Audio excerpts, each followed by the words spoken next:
Hey, Mike, how are you? How you doing? I'm doing fantastic. How are you doing, Bob? I am doing good. We're out here. We're live. It's Tuesday night. We're with you. Looking forward to having a great guest on tonight. Joe Pruett's going to join the show. He's already here, so we're going to get to him in just a bit. We got some things we want to run through. Some of the weird, a little weird, but um, want to run through some things going on tonight on a very cold night on the East Coast. We are both on the East Coast, digging our way out of the snowstorm that happened.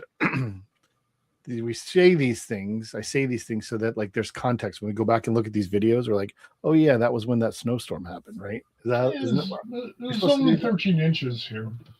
Yeah. Well, listen. Yeah. Well, so down here we had about 6 to 7 inches, but then we had 2 inches of Dippin' Dots on top of it. Oh, yeah, that's fun. Yeah. So Yeah. it didn't work so well. Yeah, I mean, Look, 6 inches, 7 inches, 8 inches of snow for you guys down in Maryland is a lot more than 13 inches for me. right, absolutely. So all right, somebody's seeing us. We are out there. We're alive now, so that's good. Okay. So well, we just didn't have anybody in the lives yet, but they'll be there. All right. So it'll kick through. I just want to make sure we're fully there. All right. So let's talk about a couple of things. First thing we want to talk about tonight. We're going to start off with some sad news. As the world has learned, the great Sal Buscema has passed away, and it's incredibly sad for me. He was, for me personally, I thought he was such a tremendous, you know, at, artist, and he just was professional and did so many of the things that I read growing up and the things that I found in a lot of things I found in dollar bins and bargain bins. But I have tons of his Defenders run. I have tons of his Peter Parker run, and just it was he lived a long life, and That's the certainly true. community has lost somebody. Um, it's every big publishing house needs to have a go-to guy, Oh yeah, not for fill-ins I'm talking about, but for assignments that come up fast. And Sal, for I don't know, 20 years maybe, was Marvel's go-to guy. hmm Every month you see him on one feature, and then the other one might be different, and then that will run for a few months. So if you're reading Marvel comics at that period of time, you had to be familiar with Sal's work one way or the other, and you had sure. to be impressed because guys with that type of uh, distance, that type of longevity, that type of work habit, usually aren't as good as Sal, and Sal was great. Yes, absolutely. And he was still working. He was still doing things recently. I know he was doing some stuff as of a few years ago. Forgetting who was working on it, but he's 90. He's going to be 90 this year. Um, a life well lived is a good way to put it. And sad for the industry to lose somebody. But I need to mention that, like, what a travesty that he is probably the most ROM issues of anyone, Hmm. and yet not one, Is that true? Not not one. one cover. Hmm. I think that I got to go grab a ROM image because I couldn't put a cover on it. And for people of my Um, age, ROM was huge, and he was the definitive ROM artist for the first 50 issues or so. yeah, yeah. Um, I was a little too old for rum. Right, I understand that. Um, I mean, a good comic book is a good comic book. You know, I do have something of a prejudice against merchandising tie-ins, Of course, because it as is not one might. as well. Yeah, because it's not what comic book creators would create if given a blank sheet of paper. You know, Right. but that's okay. There's nothing wrong with it. It's just my own predilection. Um, but that didn't stop me from gawking at Rom. I'll tell you that. Sure. Exactly. Exactly. Um, so we want to, raise a glass to Sal. Thanks for doing everything you did. You bet. Thanks for being part of our lives for so many decades. Yeah, absolutely. Absolutely. I want to turn to some other news that is also not great. If you're a fan, first of all, I want to tell everybody there, if you're watching this and you don't subscribe, like to us on all our socials, particularly Blue Sky, particularly Instagram, particularly Facebook and Threads. We have a website that kind of fuels this SquadCast, and there's 2 articles on this website this week that are talking about what's going on in Minnesota. As much as we sit here and talk about pop culture and want to be fun and talk about weird people with ray guns and stuff like that, the life hits us, and so we're gonna mention it when it happens. And on the site this week, there's an article by Mike and an article by our good friend Mark Fishman, both kind of talking about what's going on and what do we do next and how to move forward. I want to talk about a couple of other things and how that's going. If you're not familiar with it, go to AP News and get educated. I don't want to go into the details, but there's definitely a lot of bad stuff going on. But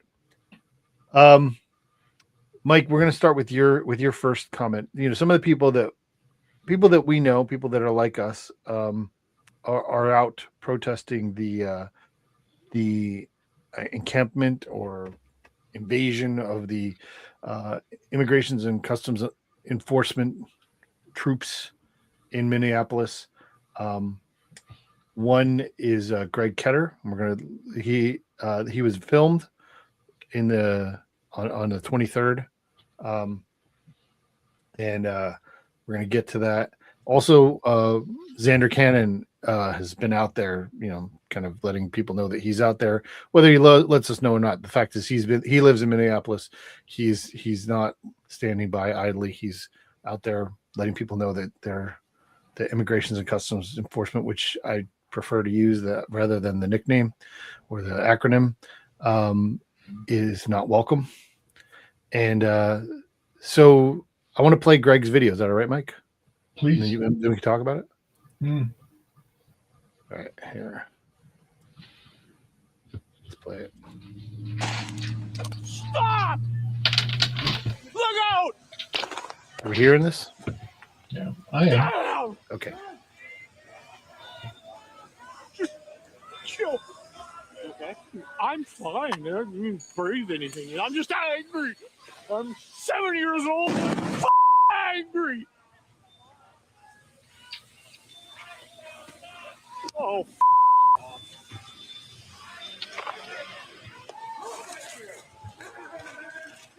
I think I'll need it, but we'll try it.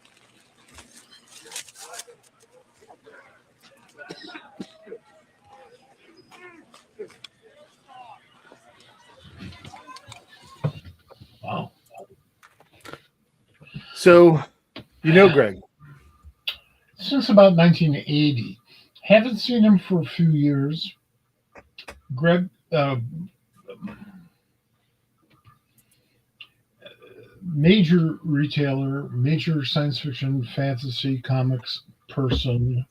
Founder of Dreamhaven Books and Comics in Minneapolis. Yes, a wonderful store, although I haven't been there in several decades. I love Minneapolis. I should get back. But we used to see each other at the Chicago Comic Cons and the Chicago Mini Cons and at the Pulp and Paper show, which I still went to until COVID, since I was one of the younger people at that show, and I'm 75 now. Being in a small confined room during COVID with a bunch of people who are a lot older than me, it didn't seem like a good idea. Well, you were born after they invented paper, right? Yes, shortly. Papyrus, Greg was always there, and I would use that opportunity to catch up with him. So I'd see him once a year, and see all the marvelous new stuff that he would bring to the show and that he would publish on his own. He published an awful lot of material by major writers and more than a few friends of mine, actually.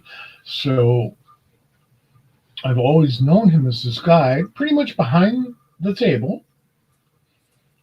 Very nice, very witty, very funny.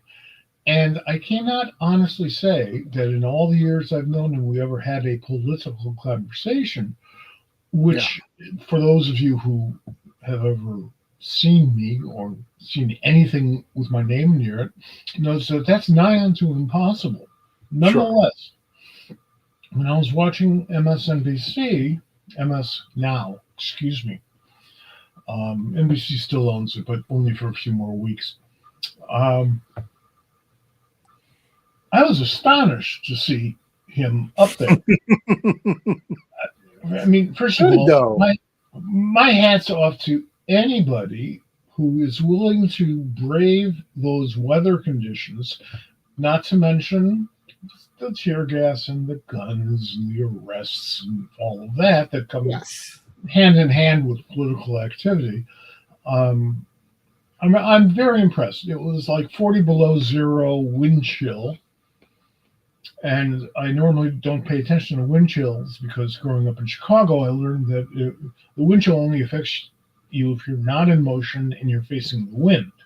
So, idiot, turn around and start walking.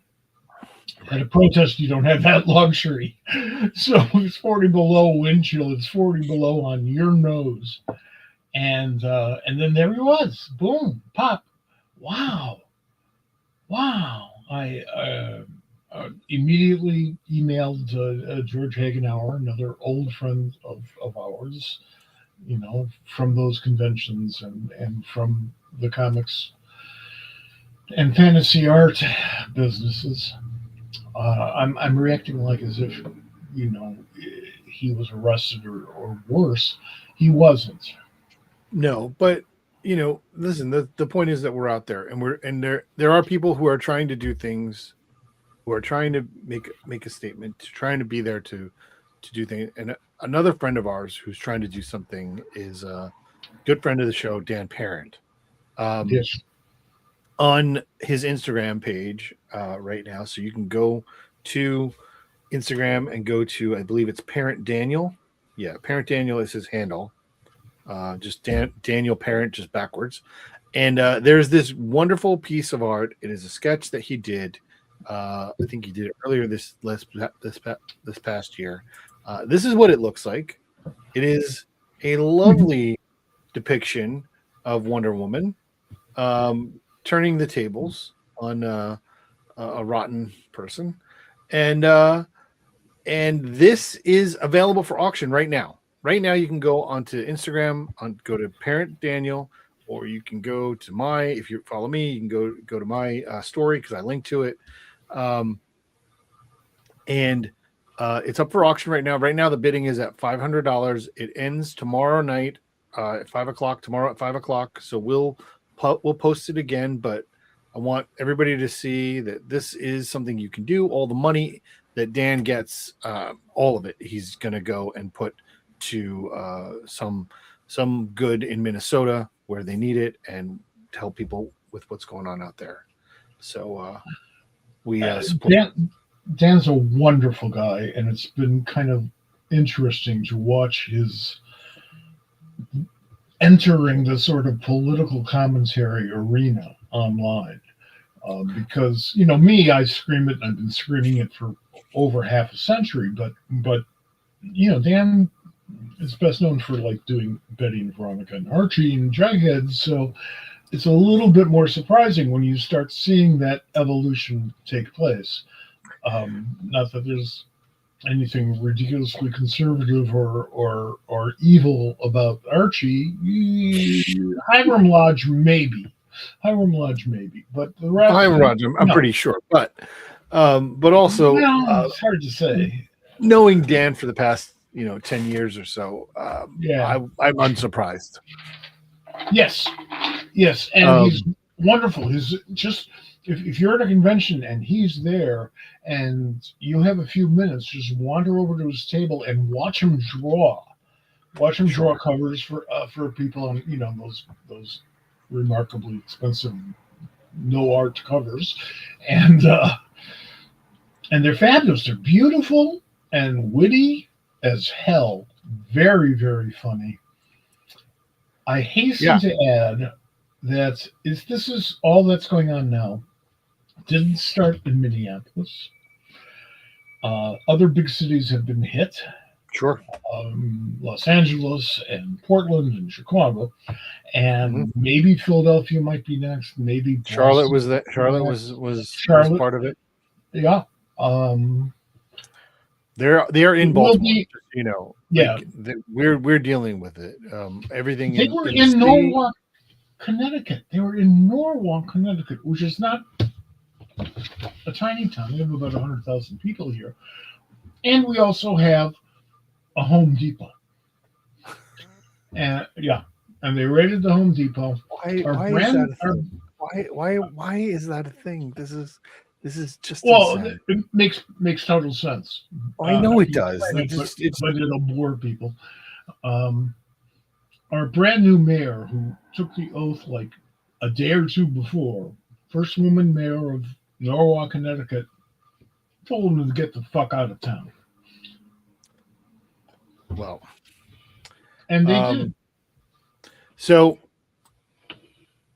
again, we hope everybody's staying warm. We hope everybody's staying safe. We've done our dialogue here. We've talked about it. It's not enough, but it's what we got for tonight for you folks. Go to Dan's site on Instagram. See if you have some bucks. Maybe if it's too much, if it's out of your range, find somebody who maybe can help out. Maybe join together with a couple of people and say, hey, let's go in on putting some money towards this and getting a piece of art. We wanted to bring this to everybody's attention. We're going to get to our guest now, and we had one last piece of dialogue stuff that I'm going to hold till next week because Mike needs to catch up. But if you're watching Starfleet Academy, be here next week because we're going to talk about it. Cool.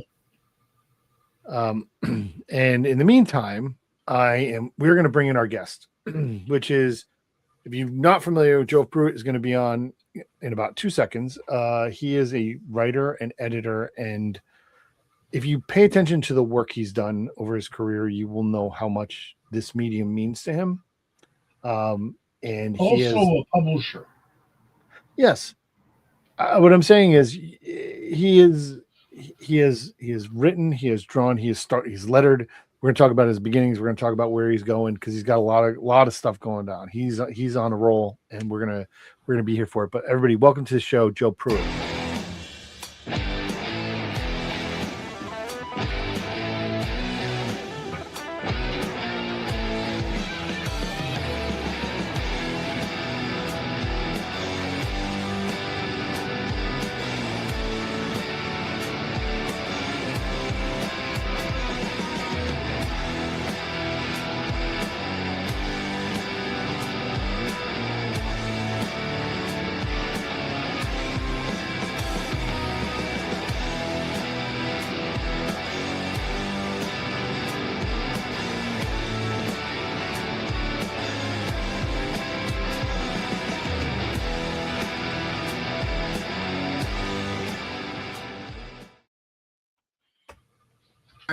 That's a pretty good intro. I like that.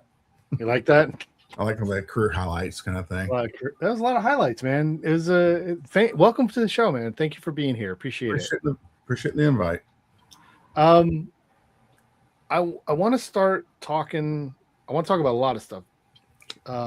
Let's talk about Negative Burn first, right. because that's the thing. Currently, it's funded on Zoop. Zoop, but there's plenty room to add to that. We'll talk about that in a second. But first of all, where did the name Negative Burn come from? Because I want to go all the way back. Where did that name come from? Because in many ways, Negative Burn is Joe Pruett. And where did that name come from? Well, I will give credit where credit is due. I did not think of the name. Really? A friend of mine, Charles Moore, who was my co-editor in Negative Burn throughout the first 5 issues. He was doing writing at Dark Horse in DC and Caliber back in that time. He actually came up with the name, and that was it. He said Negative Burn. It's okay. That's the one. Go with that. All right.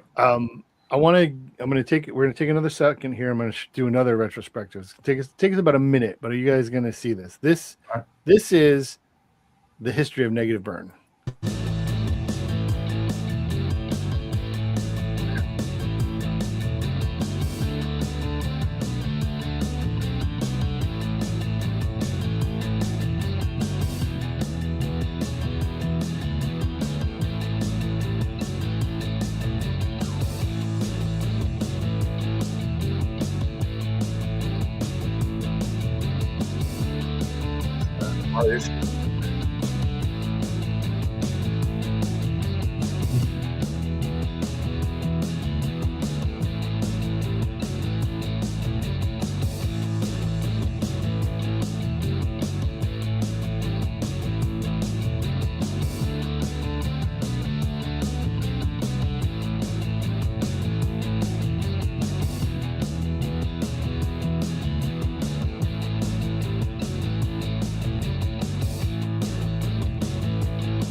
Awesome. All right, man. Good memories. That was. I mean, it was great watching you see some of the covers, and you're like, oh yeah, that one. Oh, that one. Oh, that was every cover of Negative Burn. I own a couple of Caliber. What's that? I own a couple of the covers. The first one by Andrew Robinson, which was his very first published piece ever, while he was still a student at Savannah Art and School and Design. I own that painting, and then issue 14 with the Flaming Carrot with Bob Burden. I own that one too. Bob gave it to me as a wedding present. That's fantastic. We're gonna get to Bob in a little bit too. I want to talk about that. But I have a Bob Burden story for you later. Oh, I have lots of Bob Burden stories. I'm sure. I'm sure. So Negative Burn is an anthology, and one of the things I want you to talk about what it is, but I just want you to know that we have a bunch of guests on the show. We have guests pretty much every week, and a lot of times when I do that video that I did for you at the beginning, I will grab a Negative Burn because a lot of people's earliest like things that they did. Like there's so many people that showed up in a Negative Burn issue that then became people that we want to have on the show, or that are known around the world for their comic book work. So like, what does that mean to you, and why are we back? Why are we doing it again? Well, it means to me is back when we started Negative Burn, I was breaking into comics, and a lot of the guys who we presented in Negative Burn we're also breaking into comics. And the first issue alone, we had flip covers for the first couple of issues. The first issue alone had Andrew Robinson's first published piece, and the flip side was a Mike Wieringo very early cover. Yeah, sure. So the fact that we could all break in together was a lot of fun back in the day. At the same time, we had all the classic and popular, creators I grew up with loving that, when I recruited to bring into the issues as the window dressing, I would have to say. Here, look at us. We have these great stars, the Brian Bollins and the Alan Moores, etc. But Brian did so much for you. Like he was Brian was in every issue, Negative Burn, the first 50. And then in the second series, he was in scattered issues and at least one cover. He's in this new version as well, because I have to have Brian, and he's my favorite all-time artist, and Sure. Eddie, and so I want Brian in there if I can get it. But so he was probably the first big star I recruited to Negative Burn. We did that in a bar in New York City, sitting there, and I was like, "Hey, Brian, do you have stuff you want to do for this anthology I'm doing?" And there's Dean, who Dean was a lot of early issues as well in the first run. Hey, Dean, we get you in the next volume. So let's get this this Zoop campaign. I don't doubt it. So we can get Dean. It's funny when I announced a new series. So many of the alumni have come to me and sent me notices, and messages, and say, "Hey, how can I get in?" I said, "Well, in volume 2, I've already loaded up number 1." Yeah, no, I'm sure you get like, "Hey, what about me? What about me? I want to do this," because it's I'd love to have them back. You know, I went out and grabbed a few of the alumni, and again, this first volume is, I'm going to go ahead and say it out loud. It's a very star-studded, look at me, get attention kind of volume. Well, I mean, I'm gonna run down some of the names that are confirmed. We got Mike Allred, Marguerite Bennett, Brian Bolland, Mike Carey, Jim DeMatteis, Aaron Douglas, Francesco Francavilla, Phil Hester. Of course, Phil Hester is going to be in this, right? Paul Jenkins, Joe Jusko, Sam Keith, Ron Mars, Peter Milligan, Steve Niles, Dan Panosian, Paul Pope, Joe Pruett, James Robinson, Declan Shalvey, Dalbor Talajic. I don't know how to pronounce his name, but he's fantastic, and he is somebody who you have really supported throughout his career. Yeah. Again, I like to think I look back now and say, well, I had a pretty good eye for talent. You have, absolutely. So I want to keep continuing that tradition as well. Well, that's the most important thing in an anthology. Dean's comments about the importance of anthologies are not to be taken lightly. What he said is absolutely true. It's a wonderful place to work out some new ideas. It's like you can do stuff that you'll never convince a publisher or even sometimes a collaborator to do. So you kind of get it out there. You get a wonderful sampling. New people can find a home. It's a wonderful, wonderful thing. I also greatly enjoyed the original Caliber comics, and a lot of people, good people, came out of there.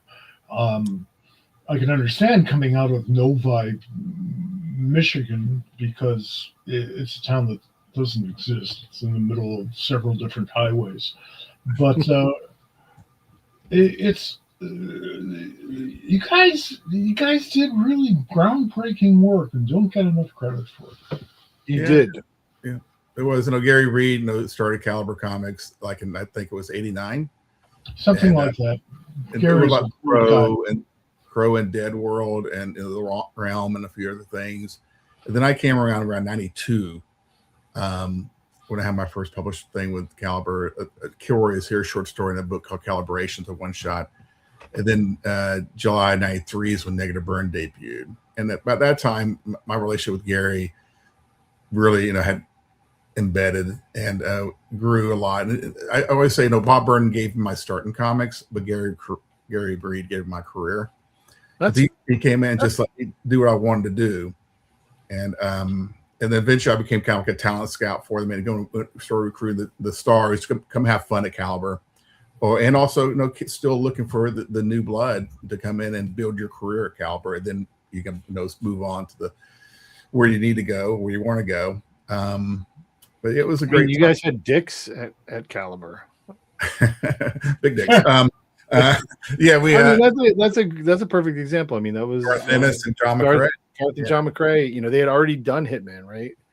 Yeah, they were done Hitman and the Demon. That project came to me. In '96, I was in London at a con, and I was out with the Vertigo crowd for a dinner after the show ended at the UCAC show, at the second to last one they had. And I was sitting across from Garth Ennis and John McRae, and I was with Brian Bolland, and I remember Shelley Bond. She was Shelley Roberg back at the time, and Lou Stathis over at Vertigo. And we were all out for a dinner. And Garth, that's when I first met Garth and John. and became quick friends and lifelong friends since then. I was actually talking to John. I don't think John John. today. I don't think John doesn't make quick friends with anybody he meets. I know. It's like I was just talking to him today on the phone for Oh, awesome. So he's doing a new project with me with Garth over at Ninth Circle, which we're doing. Nice. Oh, I'm excited for that. But yeah, so we were just sitting there over dinner, and the idea came up. As I always would do. Hey, do you have anything you want to do over at Caliber? And they both said, well, we did this book called Dicks for, I think it would have been Tundra UK, Kevin Eastman's old company. But it had kind of fallen apart, but they had done most of the work already. And it was just sitting there. And so I worked out a deal with, maybe it wasn't Tundra UK, but it was, because I worked out a deal with Rebellion, which is the 2000 AD people, and got that project from them released to us at Caliber. And it's another one, Ian Edgington and Disraeli had a book called Kingdom of the Wicked. I got that from that group as well. It's something just sitting around done and never published, so we brought it to Caliber. Joe, I want to here's the thing, and as I'm make these videos, and I do the research, trying to talk to people. You and I have known each other for a bunch of years now, but yeah, I'll deny it. Okay, that's fine. I'll what comes out of your curriculum vitae is that you love comics and you want to make comics. You want people to make comics, whether it's you or some other way. And where does that come from for you? Well, it's just you want to help your friends, and most people I work with are my friends. I remember having a conversation in San Diego Comic-Con with Shelley Baum when she was at Vertigo. And I was talking to her about Andrew Robinson, who was looking for some work at the time. And I was pushing Andrew onto Shelley. And she goes, well, why are you trying to sell him to me? Why aren't you using? I said, well, because he's my friend. And so I want to get him work. And so most important thing to me is help my friends out. So same thing in comics. I've always grew up a comic book fan. I knew I always wanted to do comics. And I always tell people, we're all in this together. We might be at different companies, but we're all doing this because we love doing it. And we're one big community. And so we should help each other out. So I don't have any grudges with anybody that I'll talk about,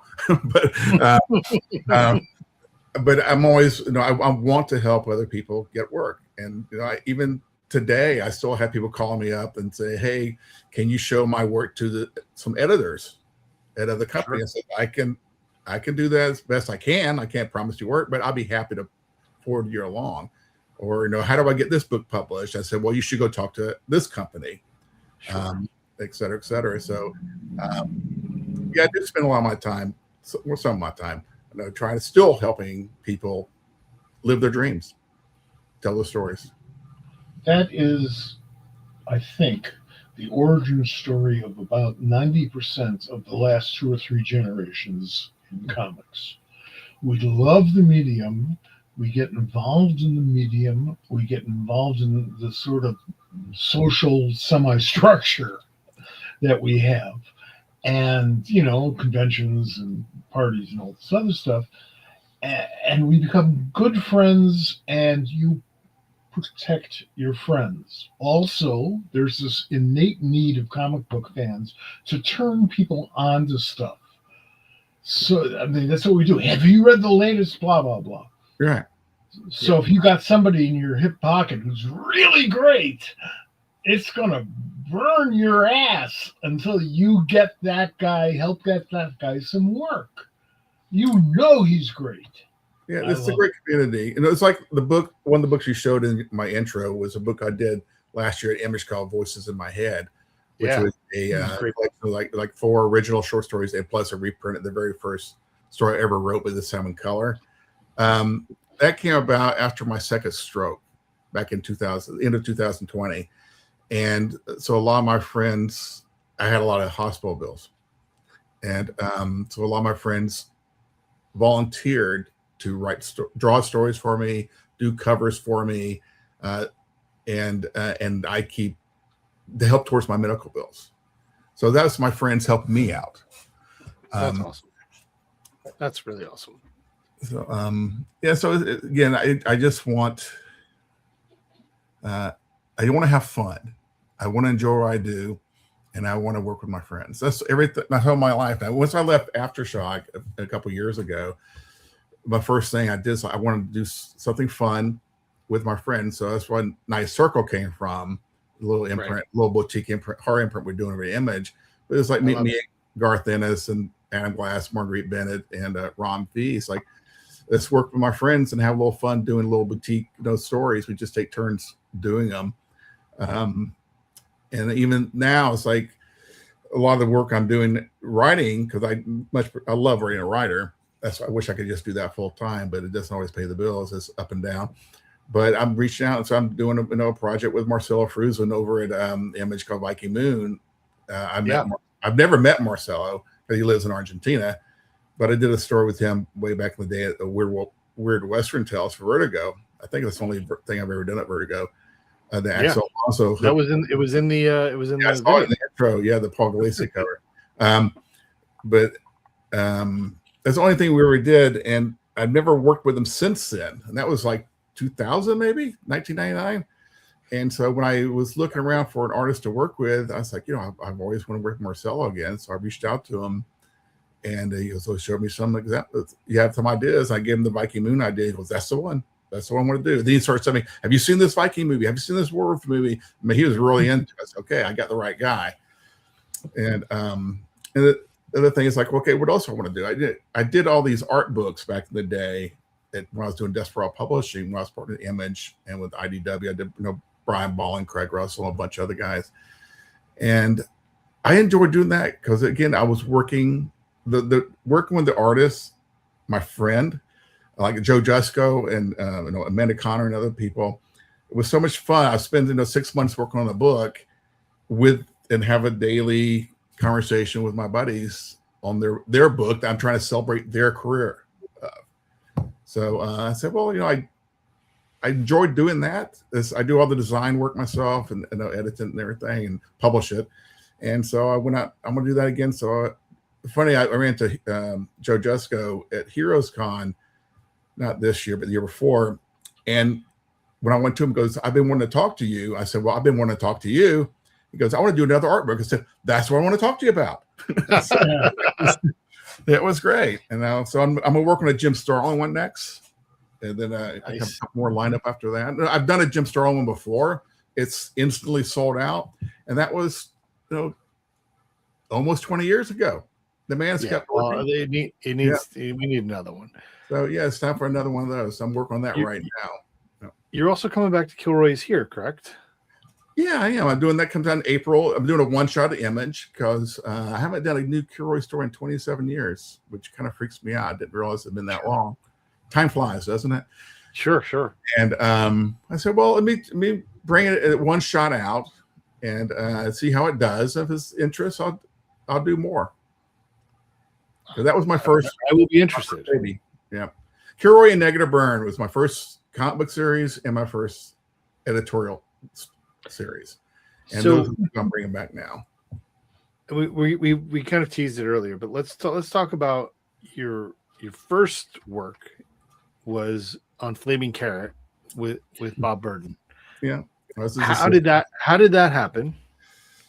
How did little baby Joe get that gig? And well, I had just graduated college, so this had been like 89, and I had dropped out of reading comics. A lifelong comic book fan, but in college years, you realize that you need money is limited, and I needed money for booze and women. So I didn't go back reading comics. But then towards the end of my college career, I actually got a steady girlfriend who was not my wife, and a mother of my 6 beautiful kids. 5 beautiful kids. One of them kind of, we don't talk about that. 6 beautiful kids. And so I remember visiting her that summer between my senior year, my graduating year, and she worked as a waitress at a local steakhouse. So while she was working, I would, instead of hanging out at her parents' house, which was fine, but at the same time, you don't want to do that too much. I drove around town and found a comic shop.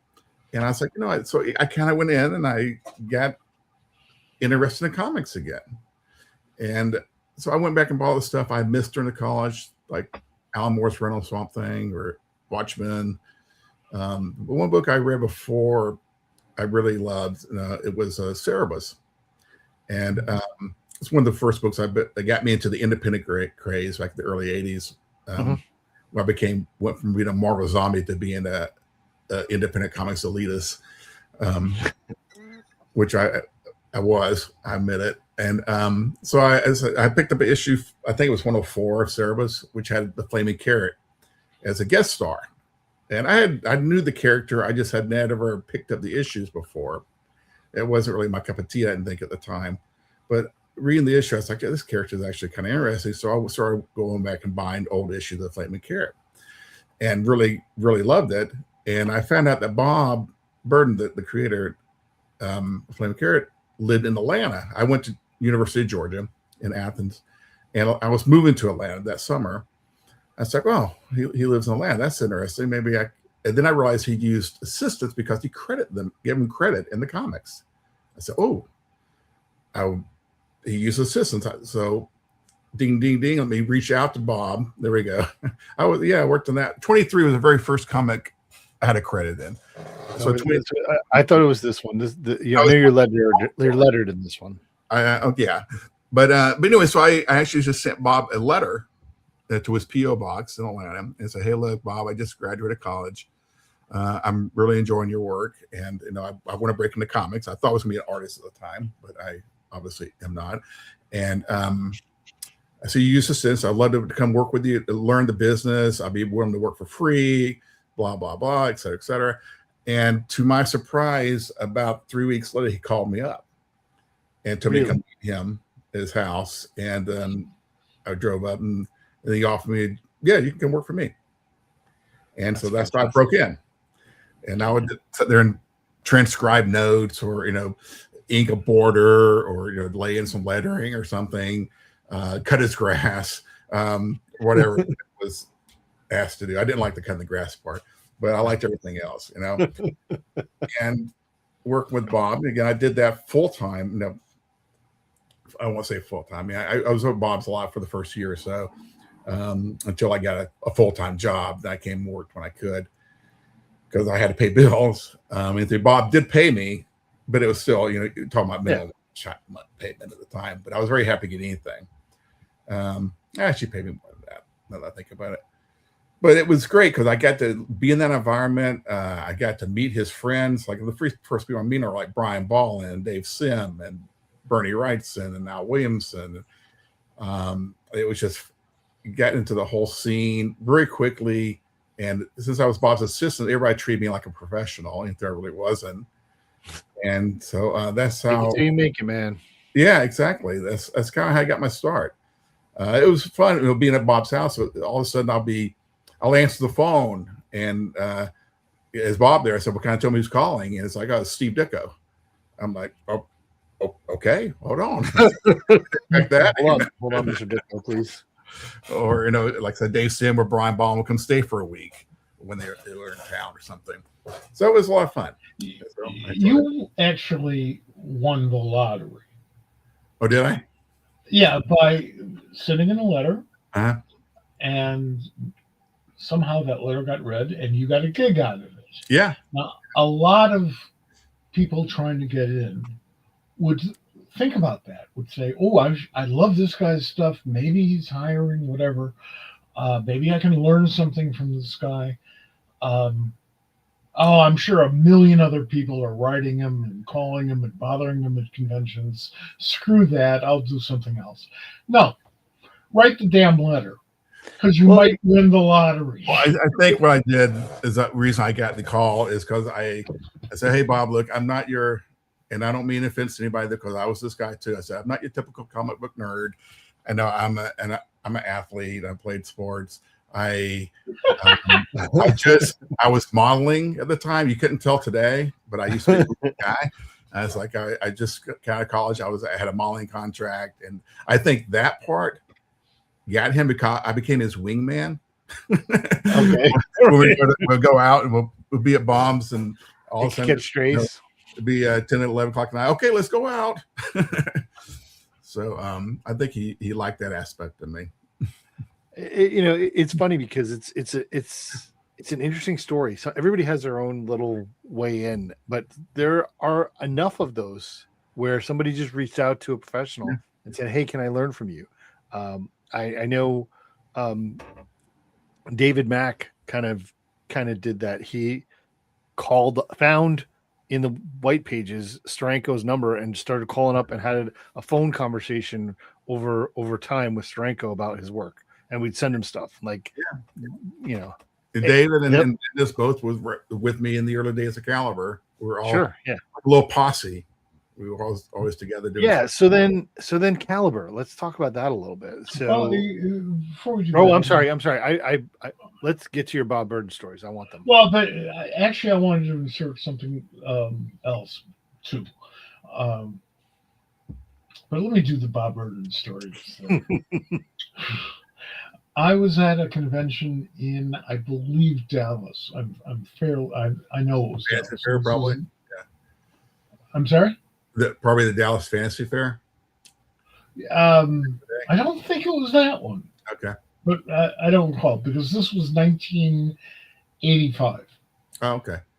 Before me. And yeah, there's no way I can remember that far back. But so I'm just making up a story.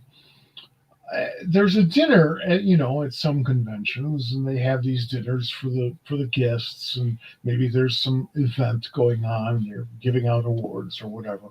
And I was at this nice big round table with my wife, and sitting on the other side of me was Bob, and sitting on the other side of Bob was Gary Groth. Okay. And this was when Gary was in his more opinionated days. And Bob proceeded to tell us what the next big innovation in comics is going to be. We said, "What's that?" And he said, "Round comics." And everybody at the table just went, "Round comics." He was very sincere. Round comics. Okay. And you could hear people repeating that over and over and over again. And Gary shoots me this look like, yeah, I know that you could just whip out your mental can opener and savage this place, but let's see where it goes. So I said, that's a great idea, but how is a retailer going to rack them? And he looks at me and he goes, I hadn't thought about that. He goes, you can't put that in the wire rack. No, there's no way. And there's no spine, so you can't put it up with like graphic novels or right. And that was it for Round Comics. I inadvertently talked him out of it. Just I've always got a lot of ideas through the use of physics, and there wasn't a person at that table other than Bob who thought for a moment that Bob was pulling our leg. Yeah, no, that's fantastic. He's always interesting. Amazing. I mean, you can tell just from the Flaming Carrot. Oh yeah. So you did Flaming Carrot, and you worked with Bob for a while, and then you ended up with Gary Reed up in. Did you go up? Did you move it to Michigan? I did for 1 year in '97. Okay, so before you moved, so you worked for Caliber for years, not in Michigan. I hooked it with Gary in either late '91 or early '92. My first book came out in May of '92, I think, and that came out because I was still in college. The book I was doing with Kilroy is Here. I had my original artist who didn't end up doing the book because it was a big flake, but he had hooked us up. What? Yeah, seriously. He had hooked us up with Tundra. When Kevin Eastman started his company up. So Kilroy was actually over at Tundra and with my editor, Paul Jenkins. Okay. So that's how I met Paul. He was actually my very first editor I ever had. the book never came out from Tundra. It got let go, and they imploded. But then my artist had sent the book to Gary at Caliber without telling me he was doing that, because I had already decided I was going to not work with him. You decided you weren't going to work with Gary. I wasn't going to work with the artist anymore. You weren't going to work with the artist. No, I was not going to work with the artist anymore. So I remember Gary called. So Bill called me up and said, "Hey, look, Gary wants to do our book," and I said, "Well, I don't want to do it with you, so I'm not going to do it." And so then Gary called me up, goes, "Hey, what's going on here? I want to do this book. You want to do it or not?" And I had a conversation with Gary, and I just say, "Look, I don't want to work with this artist. I don't trust him, etc." The guy moved in with me for like 6 months. He just kind of showed up and got on my couch and never left. He was that kind of guy. And so I eventually had to kick him out. So I didn't want to work with him. And so I told Gary no. So, okay, well, if you ever change your mind, let me know. So a little bit later, I don't know how much time, a few months passed. I said, heck with it. I have opportunity here. I should take it. So I called Gary back up. I said, look, I'll do the book with you after all. And I had worked it out with this artist, and we're going to do it. Of course, he did 3 pages. but that's how Negative Burn came about. Because while I was waiting for him to do the work, I said, I want to do something. I've got Gary here with me now.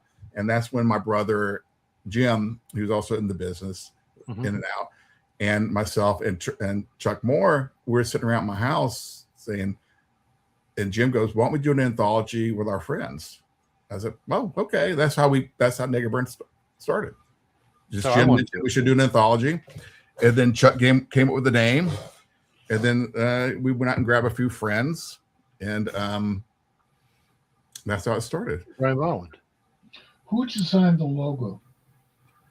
I had a friend named Shinra Hara. He worked with me while I was doing my day job at a place called the Newsletter Seminars. We were a newsletter company that, but we went across the country and taught seminars and teach people how to do newsletters. And it was actually my boss, the owner. You may know this person now because he's kind of a national celebrity. His name is Tom Hartman, and he's like a big, of a left wing twins personality. Okay, radio personality and stuff like that. So he was my boss, which is funny enough. Then years later he became this other person, but they were doing newsletters. Okay. Right. I do remember one of the stories. I had 2 master parties, and Tom and Bob and some of the people took me out. My work people took me out for one party, and then my college and high school friends took me out for another one, like 2 days apart. That was really a rough week. But anyway, I kind of got off on a tangent there all of a sudden. But so Caliber, so we did do the book of Caliber. Then Gary let me do Negative Burn at Caliber. And then as I started bringing in talent, because Caliber was always kind of a place where you start your career and then moved on. So my goal was, let me go grab these, established pros for that window dressing. I always want the window dressing, and go say, hey, look, make your money over here. Come have fun over here. Yeah. That's what this medium is about. It's about having fun. It's about telling stories. It's about making stuff up, making it pretty, and making it interesting. And for the last 35 years, you've been doing that. Yeah. I didn't do it for the money. Obviously, I wish I'd made the money. I didn't do it. Negative Burn, I probably never made a dime off Negative Burn. Well, we need to make you some money off this one. Yeah, I would say my first year at Aftershock, I will say, if not my first year, my first 2 years Aftershock, I made probably as much money that first year or two as I did my entire comic book career up to that point. Really? Up to that point. I've been in the business since '89, and Aftershock started in 2015. Yeah. So it's a 16, but more than that. That's a long time. That's a long time. For comics. It seems longer now. Yeah. So this is the site, and we'll put the link in the comments so you can get there, and we'll pay attention to our socials, because we're gonna send some clips of this. But Negative Burn, the anthology, new stuff, all new content, right? All new content, nothing, no reprints. Is So right now, 72 pages. It will go up to 80 pages Okay. very shortly when we hit the 15,000 mark. We have hit our funding, requested funding, but the reality is that all these creators doing these 80 pages of stories are doing this on pennies on the dollar as a favor to we me. need to pay them. So I would like to, if we can get it up more, I would like to be able to pay them a fair rate. So my personal goal is to hit 25,000 because I don't make a dime until we hit 25. I want to make sure they get their money. All right, we're gonna get there. We'll do whatever we can. If we make 25, we'll make a little bit.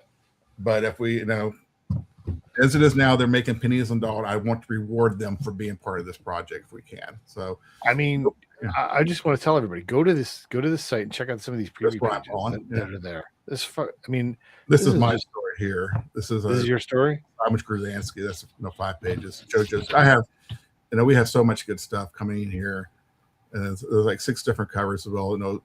Sam Keith's cover. Actually, the cover that Sam I'm using here, he had given me to use for my Voice in the Head benefit book, but we didn't. Oh, right. Point, so I'm using it here instead. A couple of these are from that. Damp in the Oceans as well.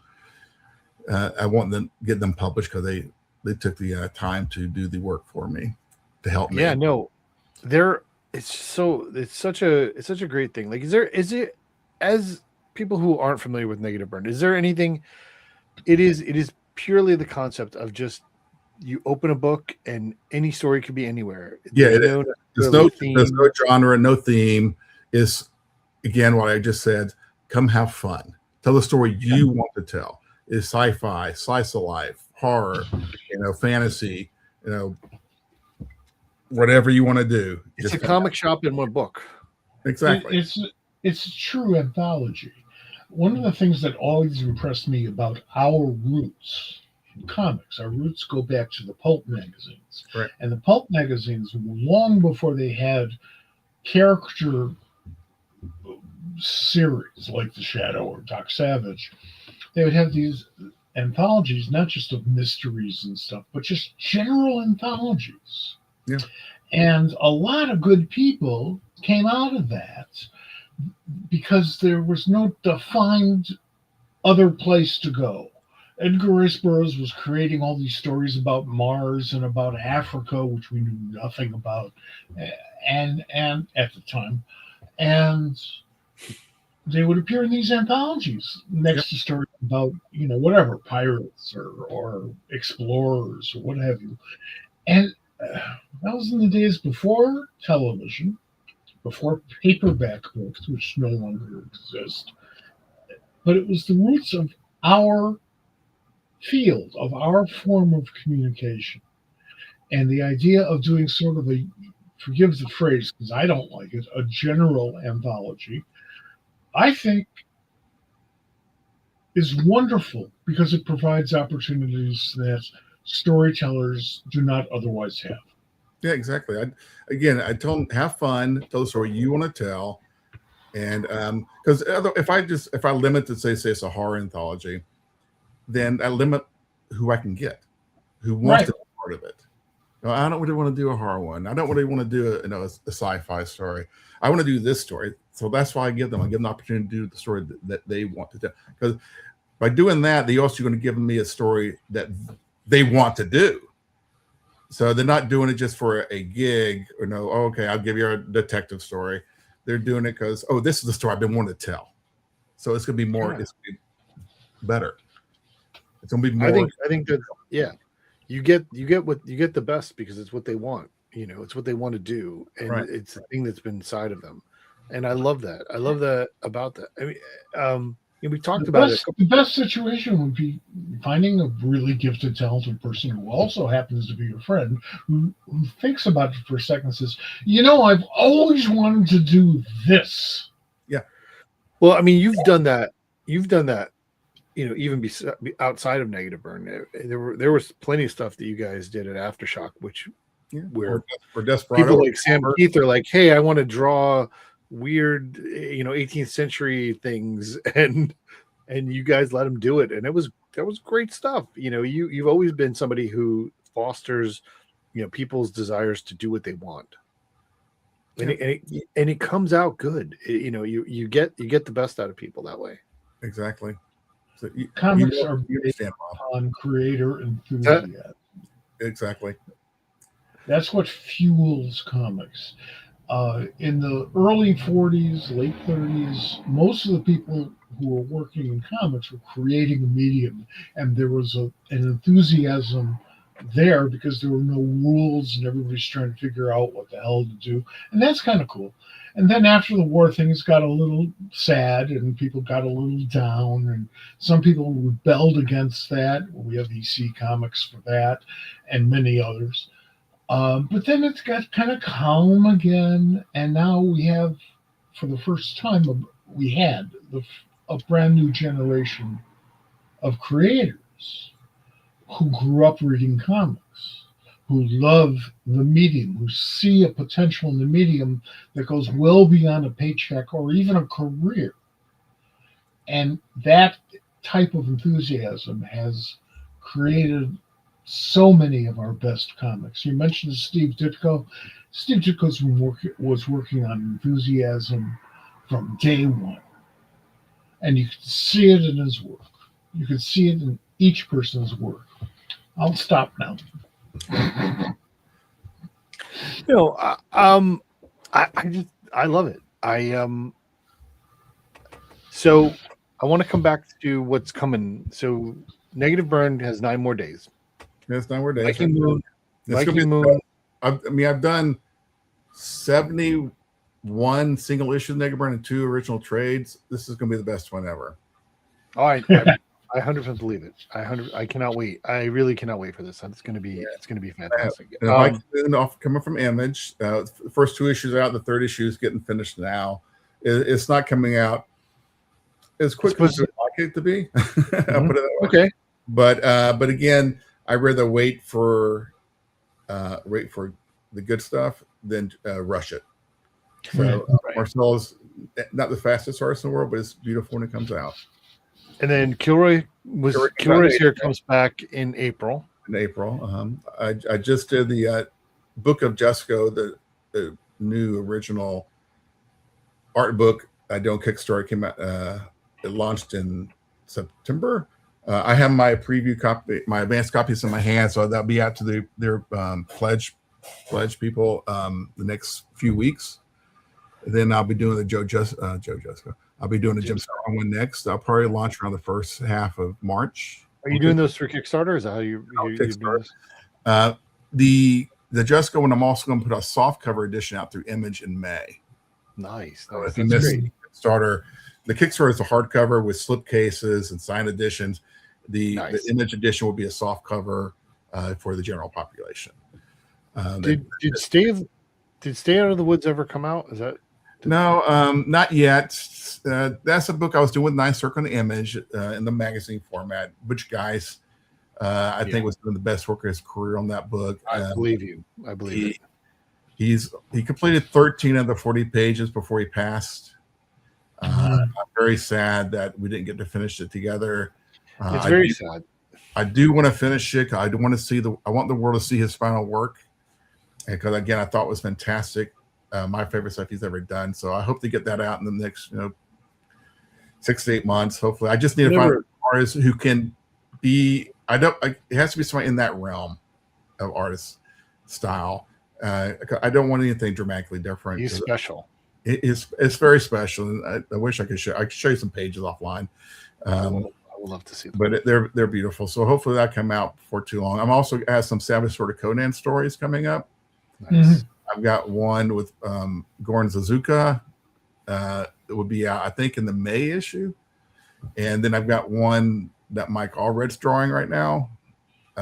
We're doing a young Conan, like with the horn helmet and everything. That's what Mike. So you're telling me that if I buy Savage Sword of Conan, there's going to be a Joe Pruett, Mike Allred, young Conan story. Yeah, it's going to be like a 10-pager. That's both of these backup stories, but there will be I would imagine maybe in the fall that one might be out. But as I was talking to Allred, because actually in Negative Burn, And I mentioned I'm doing Savage Sword. He goes, that's on my bucket list. I've always wanted to do Conan. I said, well, let me ask if they want you for a short story with me. And then, yeah, certainly would take him. So then I wrote the story up that he wanted. And it's some fun. I've seen the first a handful of pages. And it's fun work with Mike. I don't think I've ever worked with him. I've known Mike since he was 1991, maybe. Sure. But I've never worked with Mike. So and then I'm also for the first time I'm doing a French graphic album for that market, original graphic album with Philippe Xavier. I think it looks like Xavier, so I'm not sure if it's Xavier. But he's a guy I had a negative number 22 back in the day when he came up to my table in Dragon Con with Philippe. If you're watching this, I apologize. With some really crappy, horrible, wanted to be Mark Silvestri, the image clone type days. But he had these sample things that kind of look like a Mobius because he's French. And I was like, well, what's it? He goes, oh, it's my French, and I said, well, that's what you should be doing. Don't do this crap. And but then he did the work at Caliber. I think he did Legend lore at Caliber for a while. And then he moved back to France, and he was okay over here. He moved back to France and became fantastic, amazing artist. So we just finishing up a 150-page graphic novel over there. But I kept the U.S. rights for it, so I'll probably put that over here for one of the other major companies. Late fall, around Christmas time, maybe. Nice. Maybe a 5-issue series, bigger issues. Yeah, it's easier to sell a book that's already finished. Yeah, but what I like Philippe is that he's a page a day guy, and he pencil inks himself. And I wake up every morning to here's what I've done, and then by late afternoon, love those texts, love those emails. Yeah, it's great. That was great. So I'm very excited about this. I'm very, it's a dystopian, 35, 40 years in the future kind of story. It's set in the Pacific Northwest. When we started talking about working together, I go, what do you want to draw? He goes, I want to draw mountains and snow. And I was like, oh, okay. I had to start with, so I went with it. So one of the things I find interesting is I know you've worked with some people who were actors and kind of brought them into things. I noticed that Patton Oswalt did Aaron. I want to talk to Aaron, but Patton Oswalt did a Negative Burn story early. Oh yeah, that's back in the very number one for the second series back in the Image Day. But Aaron Douglas is somebody. I met Aaron Douglas with you. Okay. Baltimore. When he was in Baltimore, yeah. Okay. And bringing him. What's that like when you bring somebody who? Because I met Aaron Douglas I think one night, but he was there that last night in Baltimore in 2019, right before the world shut down, and we closed that place. It was Aaron. He was there with us, and John McCrae was there, and he just loved the concept of being around comic book folks. Yeah, he's a big comic fan. Yeah, what's that like to get somebody who's very successful in a different medium and now wants to be part of this medium? It's fun. I mean, Aaron, he's one of my best friends now, which is strange to think. I didn't meet him until after Battlestar Galactica, and I was a big Battlestar Galactica fan. I mean, I didn't watch the first season when it came out because I was kind of like I was snob. It's not the same Battlestar Galactica I grew up with. It's not. But when I started watching, but I started watching, I was like, man, this is great. This is one of my all-time favorite shows. And I actually first met Aaron at a show in Miami, a Wizard show, 15 years ago, maybe something like that. And he just came by my table and started looking through the comics. And said, go ahead, take a couple. It's fine. And we emailed a little bit after that because he was talking about he wouldn't mind working on comics, but then nothing ever happened. Okay. And then fast forward to the Aftershock days, and I was at a South Carolina Comic-Con where he was also a guest at. And this is, 2015, 16, when the Stranger Things come out. It's the same year because one of the stars of Stranger Things was there, so she was hanging out too. Oh, that was 2018, I think. Uh, It was 18. later. Wow. Okay. But anyway, so I reintroduced myself to him, and from that point forward, and he came by the bar that night and hung out with us. From that camp, it was funny because I was just getting ready to do Black Eyed Kids. It had not come out yet, so this would have been early. Oh, so it was 2016. 2016. Okay, so I have Black Eyed Kids. I was talking about doing it, and he goes. He looks at this book I had. I guess it might have been a preview book or something. He goes, "Wait, Black Eyed Kids? Oh, you're doing this?" I go, "Yeah." He goes, I wrote a screenplay about Black Eyed Kids. He goes, "Oh, you're farther along than I am." I said, "And better." But from that point forward, we've become really, really good friends, and to the point where I actually even flew up to Vancouver to his house a couple of years ago and hung out there for a week and just chilled out. And he's done several store signings with me, and he'll come to conventions with me, or we'll go meet in San Francisco or something. But anyway, it's great because he also, even though he's a celebrity in that realm, he's a comic book nerd. Yeah, he grew up a comic book fan, just like we all did. And even though he's a TV star, he's still a comic book fan. And so the idea of working kind of said, well, look, I have an outlet for you if you want to try to do it. So that's when he was in Shock, the anthology I did at Aftershock. It was in volumes 1 and 2. Volume 1 was his first published work as a writer. And then I got him to do with a one-shot, 10 Years to Death. That's his first comic book work. Now he's since done something with Martin Verheyen over at Dark Horse. right. Borealis, I think. Yep. But he's doing this. So, of course, now he's one of my go-to guys. Hey, you want to do something? Because he's got a lot of ideas. And so what I've done with is Aaron is trying to teach him how to write comics. He knows how to write a screenplay. And as an actor, you can do a wall of dialogue, but I ought to teach him how to write. No, you can't do that in comics. You have to remember this. There's art there.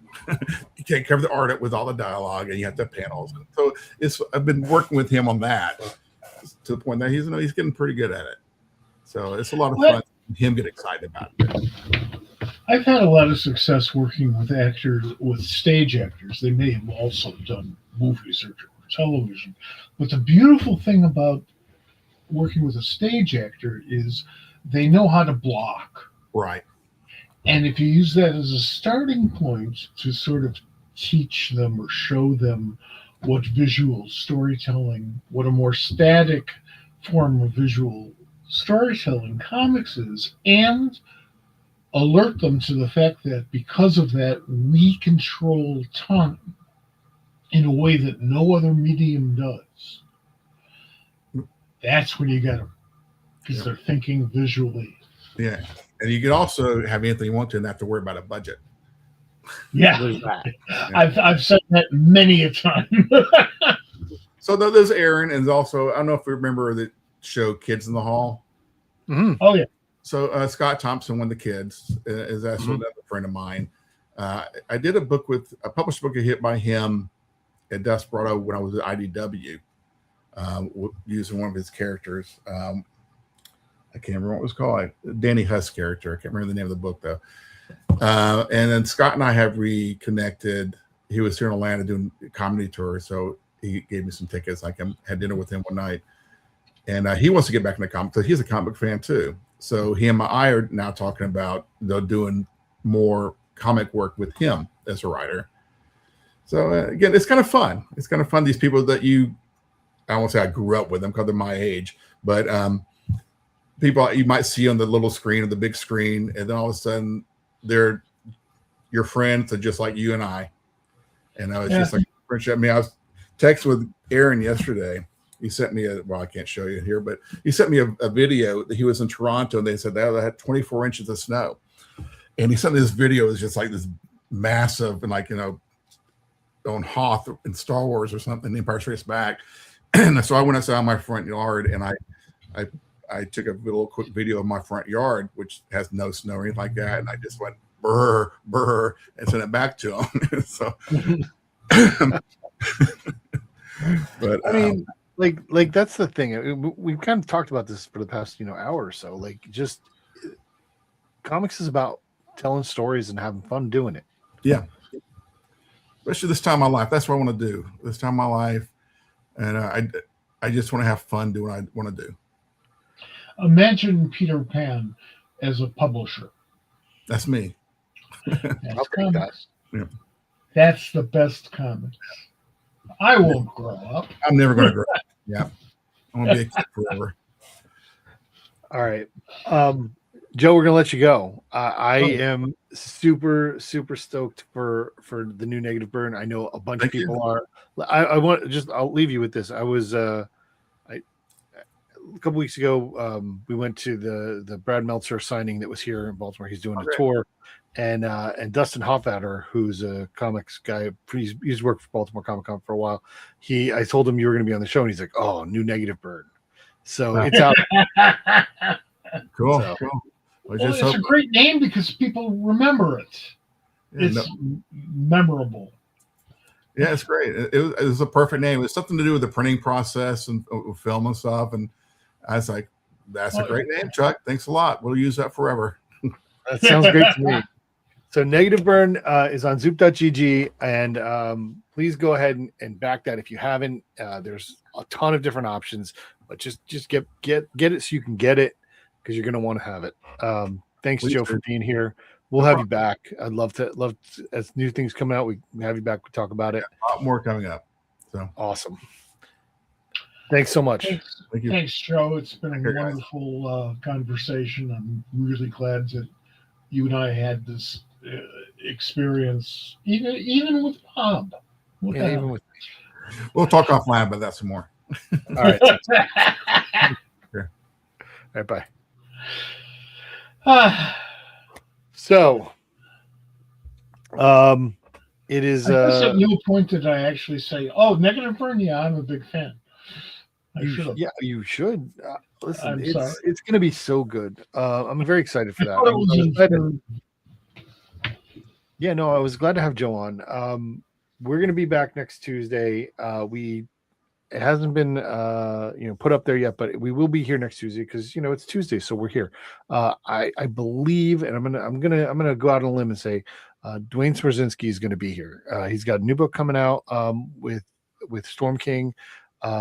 We've talked about Dwayne on the show before. We've never had him on the show. I'm excited for that.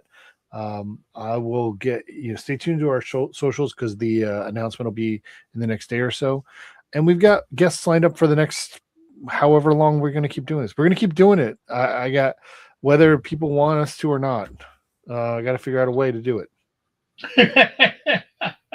That sounds. I will say behind the scenes, some stuff's going down because like there's our studio platform is wants to steal all of our money, so we're going to have to find a new way to do that. But we will figure it out, and we'll be here. That sounds ominous. Oh, don't worry about it. I'll figure it out. We're gonna be here when things may change, but Pop Culture Squadcast is on Tuesday nights. Mike and I are gonna be here for you. We're gonna have fun. Next week we are going to talk about stuff, and make sure you follow Pop Culture Squad on Instagram, on Blue Sky, on Facebook, Threads. It's on the little crawl there underneath. Yeah. I don't know. I gotta look at the crawl. I think we got rid of X. and next week, you've promised, we're going to talk about one of the most inadvertently controversial TV shows streaming today. I find the controversy interesting, but we are down to talk about it. I think this might be time to bring in a special correspondent to talk about that show as well. So maybe we'll do that. I can think of quite a few. One we haven't had on. Aha. So let's think about that. And we're going to talk about some Starfleet Academy next week. If you're interested, stay tuned. Tune in. Tell people we're going to talk about it, and tell them Dwayne's going to be here. And everybody, take it easy. Have a good night. Stay safe. Have a good week. Be careful. Fuck ice and read more comics. Yes, and both types of ice, actually. Yes, that's fair. All right. Everybody take it easy.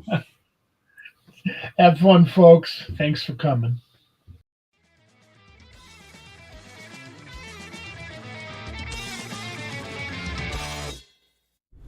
This has been a production of the Pop Culture Squad Network. PopCultureSquad.com. How do you nerd?